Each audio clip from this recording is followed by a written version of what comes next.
Hello everybody, I'm Joe Kistel, and today I'm actually going to show you how I repaired my broken hatch panel on a Toyota Scion TC. And before you even get started, I want to let you know this is actually under an extended recall, I think through 2014. I actually was at the dealership this morning. They were going to do the work. They actually gave me the new panel. The problem was I actually cut my switch cable and they don't want to replace it under warranty. So all I need to do is splice that back together and put this back on. So I'm going to show you how I did that. Well, there's bolts on here, and that's literally the only thing that's holding it on. The new one comes with the new bolts. So essentially all we need to do is take the old bolts out, slide this on, and put the new piece in there. So we have to go underneath, open the trunk. Go underneath, there's two main screws on the panel. We have to pop those screws out. That's really the only screws holding it in.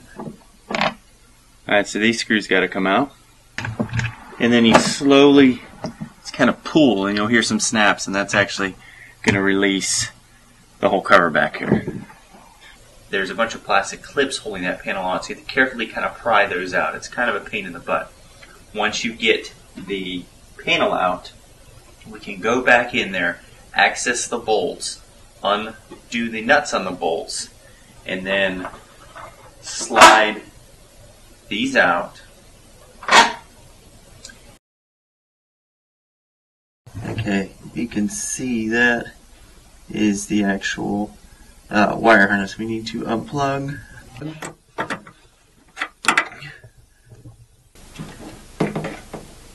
Okay. So now we want to just pull the whole thing out like that. I actually want to drop a little note here because I just learned the hard way. After you take the electrical cable out, make sure the trunk doesn't shut because it is nearly impossible to get back open, and I just figured that out. So what I recommend is putting something down. In this case, I'm going to use a 2x4. Put it down so the trunk can actually close, because once you take that switch circuit out, it's nearly impossible to get this back open again. So don't make the mistake I did. Use something to keep it open. I'm going to go ahead and put the switch back in.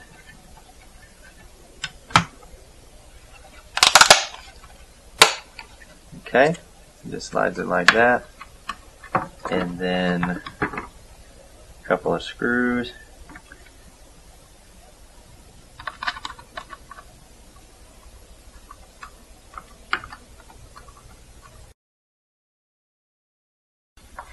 Okay, so I got the new piece ready to go. So all I'm going to do is slide the connector through there, put that on. Slide the power underneath, line the bolt holes up.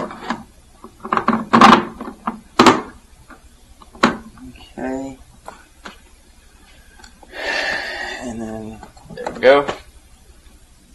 Can now plug this back in.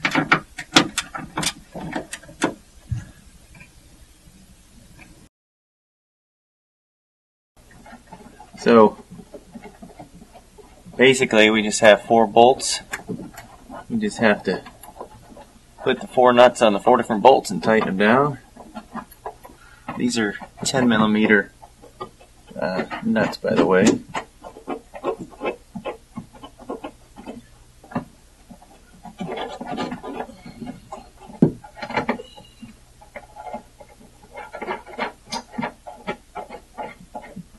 Going to lightly tighten them with this. Just a little bit, not too much.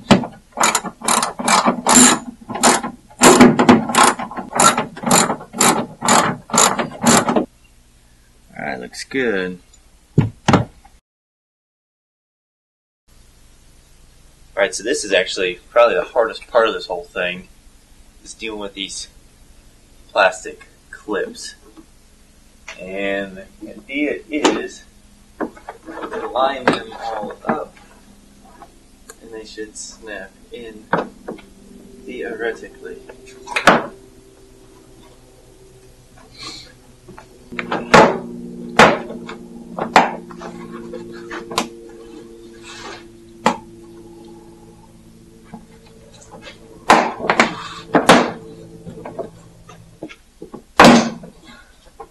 Alright, so we just got to put our screws back in, snug them up. Alright, we'll just put our panels back on.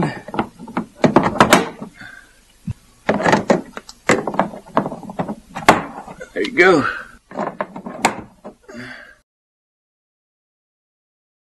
Alright, there we got it. Looks pretty good. Let's see if it works.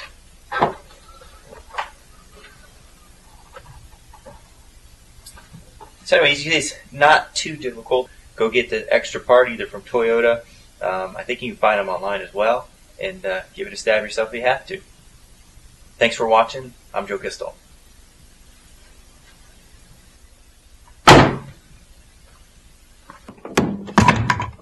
Oops.